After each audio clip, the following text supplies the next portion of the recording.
Alors aujourd'hui, la commission spéciale sur le Covid avait organisé un atelier sur le post-Covid, ou qu'on appelle le Covid long. C'est-à-dire que lorsque les gens ont été contaminés par rapport à ce virus, eh bien, ils ont déclenché des symptômes, mais des symptômes qui sont très difficiles pour certains d'entre eux, qu'on appelle le Covid long. Donc c'est au-delà des 3 mois où on a été infecté.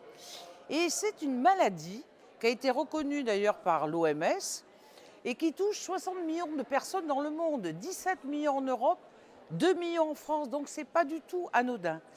Et c'est la galère pour tous ces gens-là qui ont contracté justement ce Covid long. On a reçu des centaines de mails parce que les gens attendaient cet atelier pour savoir un peu quelles sont les conclusions et quelles sont les propositions que les députés européens allaient faire. Alors moi, ce que j'en retiens, puisque j'ai présidé cet atelier, c'est que d'une part, il y a beaucoup de déni de la part du corps médical vis-à-vis de cette maladie de Covid long. Parce que les médecins ne connaissent pas bien, il y a plus de 200 symptômes avec des maladies très diverses qui vont d'une fatigue intense à des essoufflements, à des problèmes cardiovasculaires, à des problèmes de perte de mémoire. Vous savez, bon, les gens connaissaient qu'il y avait la perte d'odorat et la perte de l'olfaction, mais il y a énormément de symptômes. Et donc déjà, la reconnaissance de cette maladie. La deuxième chose, c'est qu'il n'y a pas de traitement.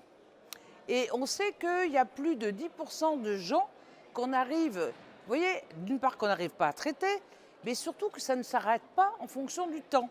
Et ça devient une maladie chronique. Et puis, en fait, c'est une maladie que si on la comprend bien, on pourra essayer de comprendre beaucoup mieux des postes, si vous voulez, de maladies virales qui sont représentatifs d'une inflammation ou par exemple de micro-caillots comme c'est le cas du post-Covid. Donc c'est très important qu'il y ait de la recherche sur cette maladie, qu'il y ait des études cliniques sur le plan européen, vous voyez, avec des données vraiment sécurisées, des données harmonisées, et que on reconnaisse ces gens-là. Parce que ces gens-là, c'est une véritable errance, disons que médicale, qu'ils font dans beaucoup de pays européens, et qu'il est temps de les prendre en considération, d'essayer de comprendre cette maladie pour mieux la soigner.